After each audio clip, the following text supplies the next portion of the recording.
Hello and welcome to ESM Squared, the podcast for experienced social media marketers. In today's episode, I'm talking to Marty, co-founder and CEO of Merci Handy. Louis is something of a social media guru himself. Him and his team have learnt how to conquer Gen Z, particularly on Instagram and through TikTok. Always at the top of their social media game, Merci Handy is an inspirational French startup gone global, and we're proud to say they've been Icon Square users since day one. So without further ado, let's jump into the interview. Listen up, it's full of expert tips and tricks. Hi Louis, how are you today? Hi Emily, I'm good, thank you. So you are the CEO and co-founder of Merci Handy. Could you tell me about Merci Handy as a whole and quickly run me through your role within the team? Yeah, so I'm the co-founder. So Merci Handy started 6 years ago now. So it's a long story. Our first mission was like to create a practical, cool, and fun hand sanitizer. And now our like global mission and purpose is like to make ordinary extraordinary by like changing rule on many different like beauty categories. So not only hand sanitizer, but a lot of different products. And so we are 35 now in the team with 2 offices, and I'm managing like the full company. Wow, 35 of you. You've definitely grown since the last time we were in touch. That was 4, maybe nearly 5 years ago now. It's definitely grown. That's great. Tell me about the rest of the team. So specifically the social media team. What do they do? What are their roles within the marketing strategy on social media? Yeah, so we have a very special thing in Merci Handy. We had what we call a studio in-house. It's like an agency, and they are in charge like to create all the content from all our like touch point and all the touch point on the journey of our consumer.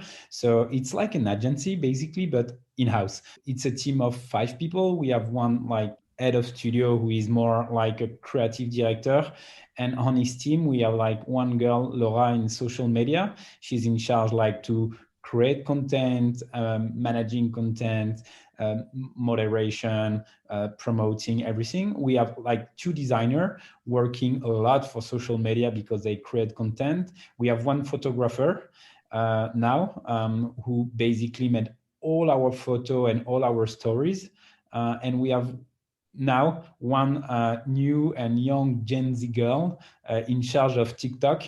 Basically, her job is to create content by herself with the team, but also like to hire young and wild TikTokers to create like cool content. So yeah, you're on Instagram and TikTok. I guess they're your main focuses at the moment. Tell me about working with influencers, because I know that this is something you do a lot. I want to know everything.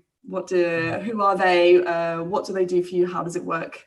Yeah, so we have an influencer strategy, not very like processing. I mean, influencer, it's really difficult to like have data monitorized and to be like very erased. We can do like the same campaign with the same product, with exactly the same kind of influencer, with the same number of followers, the same number of engagement rate, but we won't have the same results. So it's really hard to have like a secret sauce in influencer. What we do with influencer, it's like we work with people and creator who really wants to work with us. I mean, pay someone who didn't care about your product and your mission. There is no meaning to do it. For me, it's a nonsense to work with them. So we don't pay. Say, I prefer to put my money into Facebook Manager or advert or paid marketing online. But so the first things to do is for me to work with people who love your product and can speak like with the heart and not only because there is a money behind. We are using a lot of tool to find like engagement rates, what kind of audience they have, some French tools, some US tool, and we try to be a risk, but sometimes it's really difficult for us. TikTok is very like there is a new generation of influencer on TikTok with like crazy engagement, crazy growing community, and we love to work with them because the content is really nice. It's not like just a photo, just a photo of you with the product. They tell story, and it's really nice. So yeah, that's it. What would you say your main goal is on social media at Merci Handy? What are you trying to do? Engage. I don't care about the number of followers we have. For me, it's really like vanity metric to say, okay, I have 1 or 2 or 3 million followers. I don't care. What I care is how many people interact with my content every day on each platform. And this is what I care, and this is our job on social media. So it's hard because we know like algorithm, and we saw it on Facebook like 3 or 4 years ago. Now on Instagram, it's harder and it's harder. So we need to be very creative on the content to keep a really high engagement rate and to see people interact every day with our brand. And how about your target audience? Who is your ideal client, and do you go after them through social media? Yeah, definitely. So I mean, we are omni-channel brand, so we don't sell only online. So we don't really know who buy our product in stores. It's definitely a pain, but so we go in store. We have some data, but it's not as like how do you say précis in English? Precise that in our direct to consumer model online. But we know very well our audience on social media. We are definitely targeting the Gen Z. It's like people between like 12 and I will say 20, 25, but it's not for me a question of like how old are you. It's more a mindset, like to stay forever young, to be crazy, to be wild and free. So it's more about value that only like targeting people in cities or like girls, boy. It's more like a value system that we are targeting. Great. I think I'm probably part of it. You see? So you are Gen Z. And I'm definitely not under 25.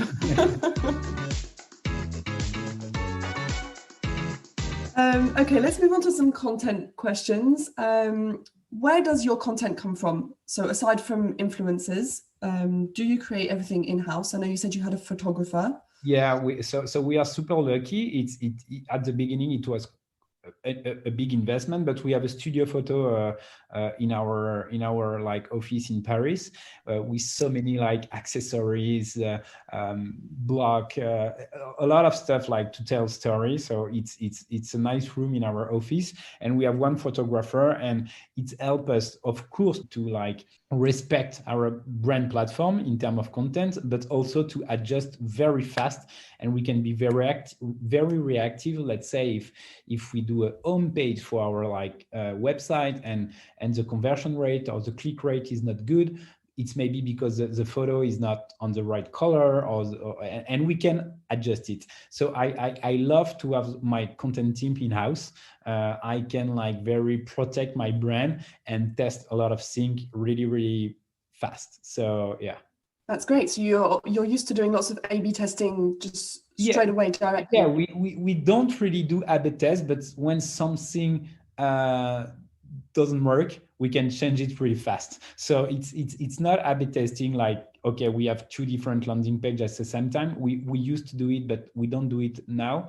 But we have some like KPI and if we are under this KPI, we can change very fast. We are improving our A/B test model right now. It wasn't so easy on Shopify to do it, but now there is new tool who very helpful for us to make A/B test strategy now. So yeah.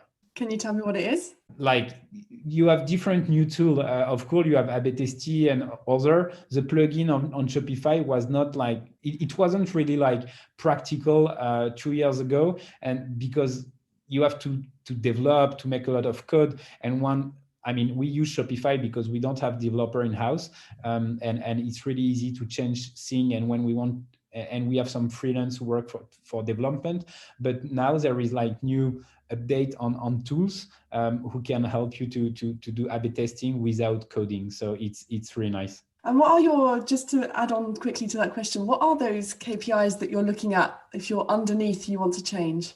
Yeah, so on our direct to consumer or social media. So let's talk about social media. It's the engagement rate, like how many people like or comment a photo. It's for me really, really important.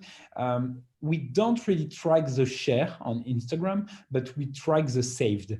I don't know if a lot of brands do this, but we love to see like what we can learn from. I don't know if it's the algorithm or something, but when the content in save, it's really push on Instagram and we have really, really good engagement rate. So we try to create content that people want to save. It's hard, it's really hard, but sometimes on some photo we have like 500, 600, 700 saved a picture and we have like 10K of like.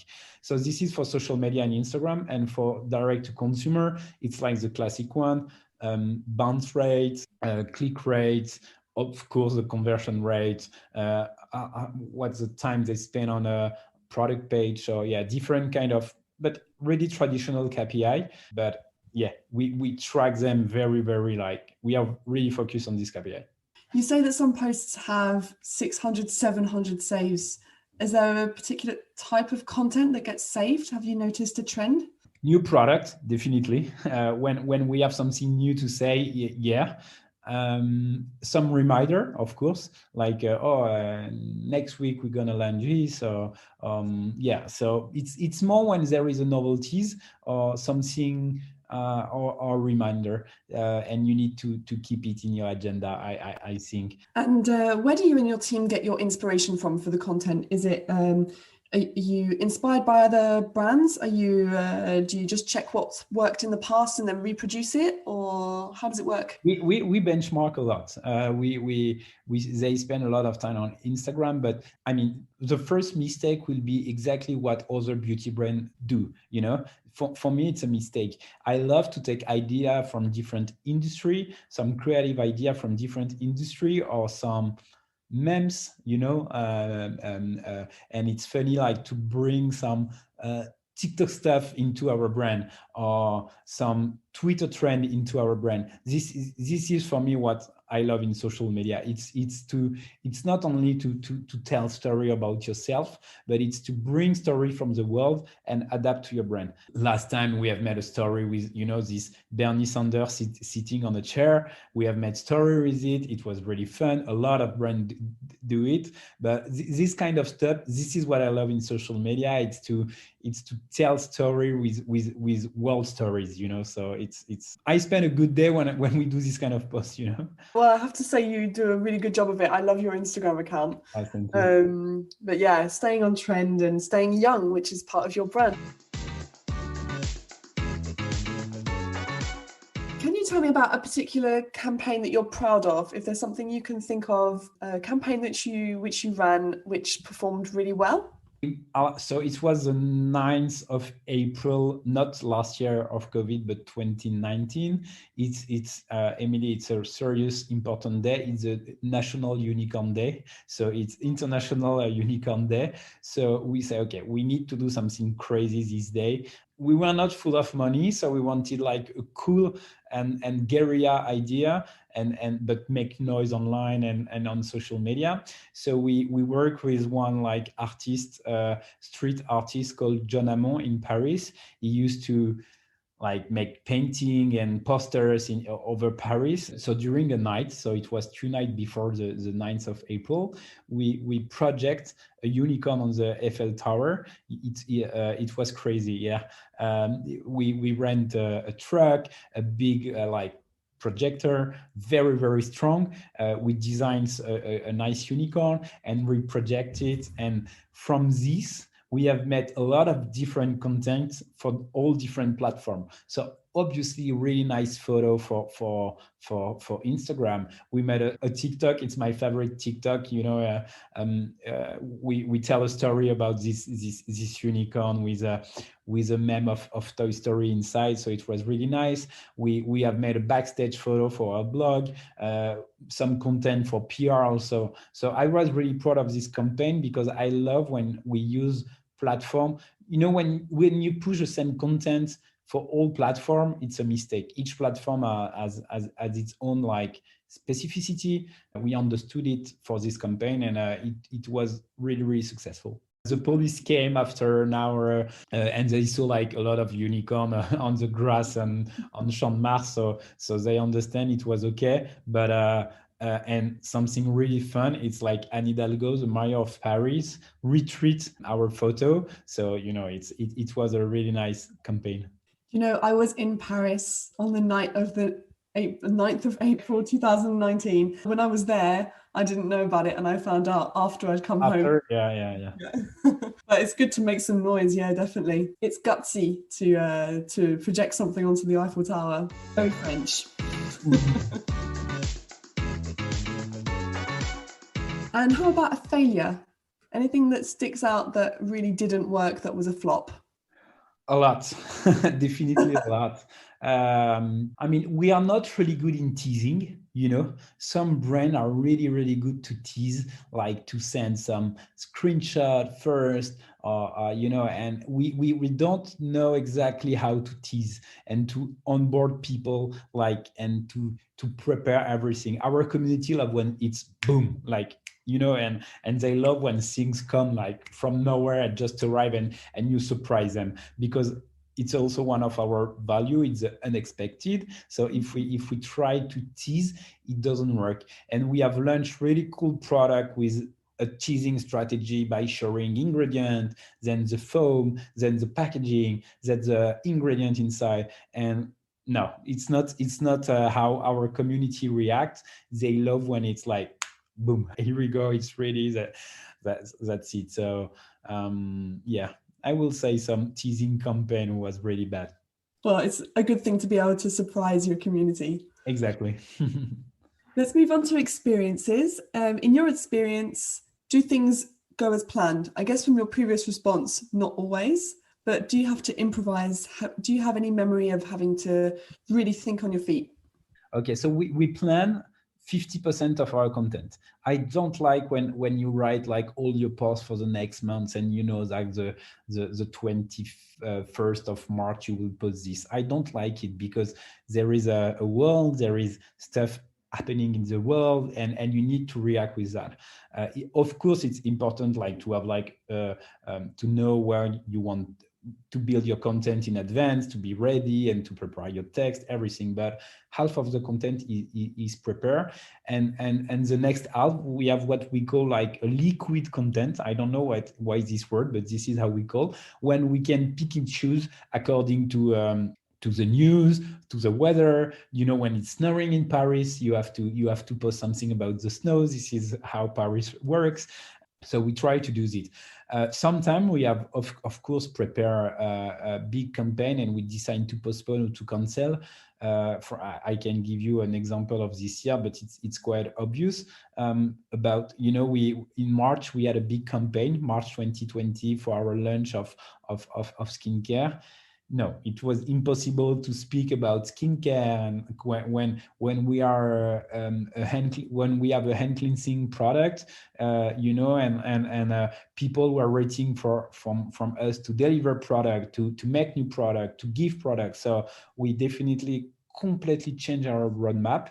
All people change also their job desk. The girl from influence and communication moved to donation. During 3 months, she spent time to donate, supply chain, everything. So in this particular year, we have adapt, of course, our roadmap and change some last minute campaign. I love liquid content. Is it like a live feed of what's happening? Yeah, exactly. It's a liquid content. It's like just boom, boom, boom. We always have like a security content where we are like a lot of inspiration or creativity, or we were in a rush on another topic in the company. So we always have this liquid content, like water. Love it. What is it important for Merci Handy to measure? Yeah, but we can talk about Iconosquare, of course, but we measure engagement rate, as I told you, on reach and on all our community. So like the difference between the two is really important. So we really want to understand how many people interact with our content when they have seen the content. This is the engagement on reach, and we are close to 23-24%. And there is the engagement rate per post of it's all your I mean all the engagement like interaction compared to your number of followers. But like if your follower don't see the content, how can they like interact? So we prefer to focus on engagement, on reach. There is more meaning for us to track this KPI. Is there a drop-off point in terms of engagement rate for a post, for example, or for the evolution of a post? If you see that you're underneath a certain amount, do you delete? No, we don't delete, but we like, it's not just one post. It's more like a trend. Like when there is a trend of 3-4 posts where the engagement rate on reach it's lower, there is something wrong about how we tell story, what kind of photo we use when we are posting. So we have to we say, okay, stop, there is a problem, and we change. One post, no, there are so many like stuff happening in the world that say, okay, one post can be like less performing than other. But it's more when there is a trend of 3-4 posts, or we say, okay, what's wrong? And we know what kind of content is very, very engaging. So when we have, it can be a giveaway. Of course, when we post a new hand gel, there is or there is always like a big engagement rate. When there is this kind of trend, we after 3 or 4 days, we push a successful content, and it's quite vicious, but it works. So yeah, this is how we do. It's not vicious, it's a good idea. Yeah, it's a good idea. It's like, okay, the trend is wrong, let's do a big post. It's exactly, we have another tips when we do, for example, when we have a big acquisition campaign. Let's say we do a big giveaway with influencer, and we earn like 10K of new follower on our Instagram account. The post like you made the day after the giveaway, for me, is super important. We always post like something. They will see the post for sure. When you follow an account for the first post after your follow, you will see the content. So on this content, we want to tell a story like who are we, what we do, something very large. If you like post something very focused to a new product, very niche, or you post something like they cannot understand, it's a mistake, and you will see your unfollow rate like boom. So yeah, we the day after a big acquisition, the post is really important too. I'm so glad you said that. That's going to be my little star for the podcast episode. What takes up most of your time as a professional in social media? Comment. I will say comment because we want to comment everything. We want to answer every inboxes. So yeah, it takes time. We try to automatize with some tool, but at the end, to have a human with a human, it's better. So we can do it. So we continue to do it. Can you give me 3, it can be 4 or 2, essential tools for your social media marketing? Definitely Iconosquare. We are like since our beginning on Iconosquare. Then what kind of tool do you use? Not that much, to be honest. We use Octoly for influencer marketing, so it's not direct like social media, but I really love Octoly for all the social media. And we have tried a lot of tools for user-generated content, like to catch UGC and to track everything, but we have too much and it's a mess. So yeah, I will say Octoly and Iconosquare are my 2 favorite tools in social marketing and influence marketing. Brilliant. Thank you. We love you too. What are your personal favorite accounts on social media? It can be Instagram, Twitter, TikTok. There are so many. I love this guy on Instagram who have like Do you know this guy? I don't remember his name, but I like follow every post and I comment. He's a New York guy, and he on the street, and he have a pancarte, how do you say, affiche, a poster in the street, and he's saying stuff about the world, and it's always about the news, and the guy is so fun. He's on the street like that. He's a nice guy, cute guy, and he's so funny. And of course, I have the idea of Bernie Sanders because he has the idea first. He changed his paper with Bernie Sanders on the chair, and he's so powerful. I would love to do something with him. I will give you the name. I don't have it, but I will give you the name. But it's definitely my favorite account. Okay, great. I definitely want that name. A piece of advice that you could give to community managers? Stay yourself. Don't play a game. It's really important to stay authentic when you work, and stay yourself. Louis, thank you so much for participating in this interview today. We're really chuffed to have you as one of our users at Icon Square and one of my guests here on ESM Squared. So thanks for all of your input and the advice that you've given to our listeners. Thank you so much, Emilie. I really appreciate this talk, and feel free to contact me if you need some more information. Thank you so much.